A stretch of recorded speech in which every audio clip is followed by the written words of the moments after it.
बिस्मिल्लाहिर्रहमानिर्रहीम। अस्सलाम वालेकुम। ख़वातीन हज़रात, तुर्की अपनी जदीद तरीन ड्रोन टेक्नोलॉजी के जरिए दुनिया में तीसरे नंबर पर आ गया है। खबरसां इदारों के मुताबिक अंकारा ने इतवार के रोज से अपने बगैर पायलट वाले तैयारों के जरिए असदी फौज को नाकू चने चपवा दिए हैं। तुर्की के जदीद ड्रोन अमरीकी एयरफोर्स के जरिए इस्तेमाल रैपर और प्रीडेटर तैयारों के मुशाबे हैं। तुर्की में जदीद ड्रोन की तैयारी का सेहरा रजब तय्यिप उर्दवान के दामाद सल्जोक बैरकदार के सर जाता है। उन्हें तुर्की में ड्रोन टेक्नोलॉजी का मौजद भी कहा जाता है। उनकी कौमी हिदमात, मुल्क से वफादारी और अनथक मेहनत की वजह से ही तय्यिप उर्दवान ने उन्हें अपना दामाद बनाया था। शामी मुबस्सर बराए इंसानी हकूक की रिपोर्ट के मुताबिक रूस की हमायत याफ्ता असदी फौज को इस वक्त तुर्की की जानिब से नए तर्ज के हमलों का सामना है। ख़वातीन हज़रात, तुर्की ने ड्रोन तैयारों के जरिए तैयार करदा एयरफोर्स को शामी सूबे अदला में इस्तेमाल करके दुनिया पर अपनी बर्तरी साबित कर दी है। हथियारों पर निगाह रखने वाले आर्मी ग्रुप के रुकन सैमुअल बेंडेट का कहना था कि तुर्की के ड्रोन जदीद टेक्नोलॉजी से लैस हैं। उन्हें जदीद रेडार के बगैर पकड़ना मुमकिन नहीं है।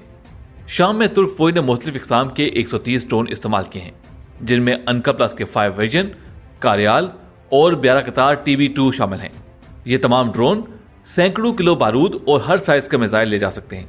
दैन फुटीचर का मौजूद सामीन, तुर्की और रूस इस वक्त जंगी फिजाओं को जन्म दे रहे हैं। शाम में जारी खाना जंगी ने हित्ते में बारूद की आग भड़काना शुरू कर दी है और किसी लम्हे एक मामूली गलती बड़े मार्के में तब्दील हो सकती है। शाम में तुर्क हमायत याफ्ता फोर्सेज आए रोज शामी और रूसी अफवाज को निशाना बना रही हैं, जिसकी वजह से तुर्की की आदत रूस और शाम को खबरदार कर रही है कि अगर हालात यूं ही रहे तो फिर हित्ते में बड़ी जंग छिड़ सकती है। यही नहीं, रूस भी तुर्की को सख्त अल्फाज में जवाब दे रहा है। इस हवाले से एक अहम खबर मंजराम पर आई है कि गुज़श्ता रोज रूसी वज़ारत दिफा ने शमाल मगरबी शाम में जंगबंदी वाले इलाके अदलब में रूस के साथ तय पाने वाले मुआहदे की मुबैना खिलाफवर्जी की, जिस पर रूस ने तुर्की पर तनकीद की है। मीडिया रिपोर्ट्स के मुताबिक रूसी वजारत के तर्जुमान एगोर कोनाशेनकोव ने कहा है कि सितंबर 2018 में सूजी में तय पाने वाले मुआहदे का मरकजी नुक्ता यह था कि दहशतगर्दों को जंगबंदी वाले इलाके से 15 से 20 किलोमीटर तक दूर करना है और इलाके से भारी हथियार बाहर निकालना अंकारा की जिम्मेदारी है। सूची मुआहदे के तकरीबन 18 माह बाद अक़वाम मुत्तहिदा के तस्लीम शुदा दहशतगर्द ग्रुपों ने तुर्क एतदाल पसंद हिज़्ब इस्लाफ के अस्कर पसंदों को शमाल में तुर्क सरहद की रानी पसपा कर दिया। दहशतगर्दों के मजबूत गढ़ वाले इलाके मुआहदे के मुताबिक कायम करदा तुर्की की मुशाहदाती पोस्टों के साथ जम हो गए थे। रूसी फौज की जानिब से यह तनकीदी बयान मास्को में रूसी सदर व्लादिमीर पुतिन और उनके तुर्क हम मनसब रजब तय्यिप उर्दवान के मबैन अदलब में होने वाली सख्त कशीदगी पर बातचीत से एक दिन कबल सामने आया। ख़वातीन हज़रात, ताज़ा तरीन इतलात ये भी कहती हैं कि रूस ने तुर्की के खिलाफ सख्त कार्रवाई करने पर गौर शुरू कर दिया है, जबकि रजब तय्यिप उर्दवान साहब ने रूस को संगीन नताइज की वार्निंग दे रखी है। ऐसे में एक मामूली सी गलती दोनों ममालिक को जंग के बेरहम समुद्र में झोंक सकती है। आदमी बरादरी को चाहिए कि वो फ्रीकैन के दरमियान सुलह की राह हमवार करें। इस हवाले से पाकिस्तानी हुकूमत ने भी एक बड़ा फैसला लिया है। वज़ीर-ए-आज़म हाउस से आने वाली खबर के मुताबिक पाकिस्तान के वज़ीर-ए-आज़म इमरान खान साहब ने शाम में तुर्क फौजियों की हलाकत पर अफसोस का इजहार करते हुए कहा है कि पाकिस्तान तुर्की के साथ खड़ा है। खान साहब ने तुर्क सदर रजब तय्यिप उर्दवान को टेलीफोन करके तुर्क फौजियों की शाम में हलाकतों पर गहरे दुख और अफसोस का इजहार किया और कहा कि दुख की इस घड़ी में पाकिस्तानी अवाम तुर्क भाइयों के साथ हैं। इसके अलावा वज़ीर-ए-आज़म पाकिस्तान ने तुर्क सदर को इज़हार यकजहती और हमायत का यकीन दिलाया और कहा कि शाम के खिलाफ जंग में पाकिस्तान तुर्की के साथ खड़ा है।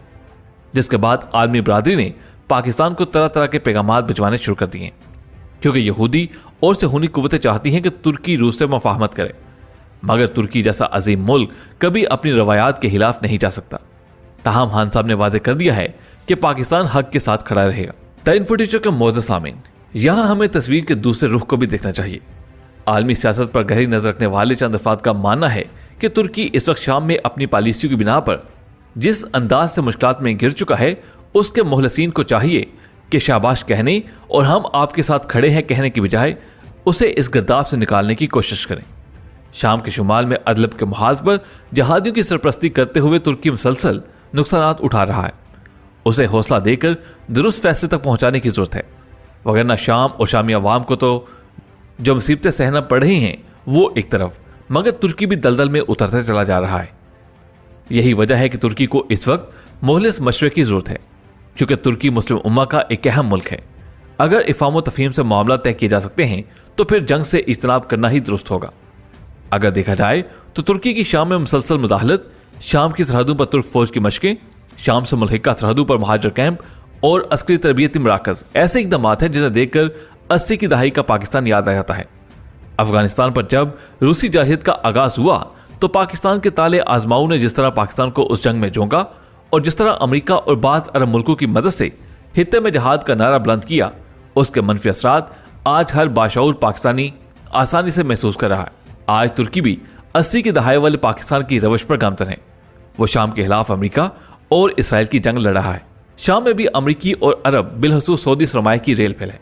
तुर्की भी पाकिस्तान और अफगानिस्तान समेत दुनिया के अस्करी अफसंदों को अपने मुल्क में जमा कर रहा है। तुर्की शाम में नाम नहाद जहादी और जदीद तरीन असला बेच रहा है।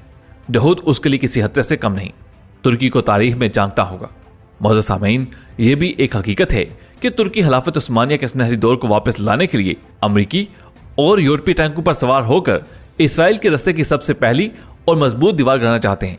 शाम से होनी मुजाहमत का एक मरकज समझा जाता है, जबकि हमास और जहाद इस्लामी जैसी छोटी बड़ी तमाम तंजीमें उनका महफूज ठिकाना भी शाम है। हाफिज अल असद हो या बशारुल असद, उनके निज़ाम हुकूमत और दाखिली पॉलिसियों पर लातदाद सवालात उठाए जा सकते हैं, लेकिन ये बात दुश्मन भी कबूल करता है कि फ़लस्तीन, लबनान और हिजबुल्लाह के हवाले से शाम का माजी इंतहाई शानदार है। अगर ज़मीनी हक़ाइक़ को देखा जाए तो कहा जा सकता है कि तुर्की का हमसाया मुल्क जहादियों की कारस्तानियों से तंग आकर पहले सफारती और फिर अमली एहतजाज पर मजबूर हो जाएगा, और फिर यहूदी साजिशों से तुर्की इलाकाई और आलमी सतह पर तनहा से तनहा तर होता चला जाएगा। बिलाहर अमेरिका भी उससे मुंह फेर लेगा। पाकिस्तान जिस दलदल में 80 की दहाई में गिरा था, आज तुर्की उसी दलदल में गिर रहा है। पाकिस्तान को मौजूदा सूरत हाल तक पहुंचने में 30 साल से ज्यादा का अरसा लगा, लेकिन हालात बता रहे हैं कि तुर्की को उस हालत तक पहुंचने में ज्यादा देर नहीं लगेगी। दूसरी तरफ रूस उस जंग में शामी हुकूमत के साथ है। अलबत्ता तुर्की और ईरान के साथ मिलकर रूस ने शाम के बारे में मुतअद्दिद अमन मुआहदे भी किए हैं, क्योंकि रूस के तुर्की के साथ भी वसी इक्तिसादी रवाबत है। तुर्की के साथ उसने एयर डिफेंस की फ्राहमी का एक नहायत अहम मुआहदा भी किया है, जिसकी अमेरिका ने सख्त मुखालफत की है। इसके बावजूद तुर्की इस मुआहदे पर कारबंद है। गुज़श्ता रोज तुर्की के ज़राए अबलाग ने रूस के बहरी जहाज की शाम की तरफ हरकत की खबर दी। खबर रसा एजेंसी स्पुतनिक के मुताबिक ये बहरी जहाज जदीद तरीन और भारी फौजी असले से लैस है। इससे पहले रूस के 3 मुख्तलिफ बहरी जहाज जो जदीद असले से लैस हैं, इस खित्ते में दाखिल हो चुके हैं। ये फौजी नकलो हरकत किसी हैर की खबर की हामिल नहीं हो सकती। द इन्फोटिशर के मौजूद सामीन, तुर्की को आखिरकार शाम की सरजमीन से निकलना है। तुर्की तुर्कों का है और शाम शामियों का। इसी असूल के तहत दुनिया में अमन कायम रह सकता है। किसी मुल्क के अंदर मौजूद किसी दहशतगर्द गिरोह से अगर शिकायत लाहक हो तो फिर उसी मुल्क से बात करके मसाइल को हल किया जा सकता है। किसी मुल्क के अंदर किसी दहशतगर्द गिरोह को फौजी मदद फ्राहम करके किसी दूसरे गिरोह को रोकने का जवाब पैदा नहीं किया जा सकता। रूस और ईरान इस अमर की तरफ बारहा तवज्जो दिला रहे हैं कि तुर्की के साथ मिलकर तीनों ने सूची में शाम के बारे में जो मुआहदा किया था, तुर्की ने उसकी पाबंदी नहीं की। उस मुआहदे के मुताबिक मुसल्लह गिरोहों को शाम के शुमाल में 20 किलोमीटर अर्ज के इलाके में महदूद किया जाना था, लेकिन तुर्की ने उस मुआहदे की पाबंदी करने के बजाय मुसल्लह दहशतगर्दों को मुनज़्ज़म करके शामी फौज के मुकाबले सफ़े आरा करने का रास्ता इख्तियार किया और उन्हें भारी असला भी मुहैया किया। तुर्क फौज भी उनके साथ इस वक्त मैदान में मौजूद है। इस सूरत हाल में अगर तुर्की पर शामी महाजिरीन के दबाव में इजाफा हो रहा है तो उसका जिम्मेदार खुद तुर्की भी है। महाजिरीन का बहाना बनाना गोया अपने मफादात के लिए इंसानों को हथियार के तौर पर इस्तेमाल करना है। माजी के तजुर्बात की रोशनी में पाकिस्तान तुर्की और अपने दीगर दोस्तों को अच्छा मशवरा जरूर दे सकता है। आज तुर्की के लिए अच्छा मशवरा यही है कि वो शाम से अपनी फौज बाहर निकाले, शाम की इक़्तिदार आला का एहतराम करे और उसे महाजिरीन के बारे में ये शाम के अंदर मौजूद किसी गिरोह से तहफ़्फ़ुज़ात हैं तो उसके लिए वो शाम और दीगर मौसर ममालिक के साथ मुज़ाकरात का रास्ता इख्तियार करे। वही रास्ता जो आखिरकार अमेरिका को अफगानिस्तान में तालिबान के साथ इख्तियार करना पड़ा है। अमेरिका और अफगान अमन अमल में पाकिस्तान ने अहम किरदार अदा किया और अब भी उसी किरदार को अदा करने की जरूरत है। अब देखना यह है कि किरदार आया पाकिस्तान अदा करता है या फिर कोई और मुल्क। ख़वातीन हज़रात, वीडियो पसंद आने की सूरत में इसे लाइक करते हुए फेसबुक और व्हाट्सएप पे जरूर शेयर कीजिएगा। आपसे मुलाकात होगी अगली वीडियो में। तब तक अपना बहुत सा ख्याल रखिएगा।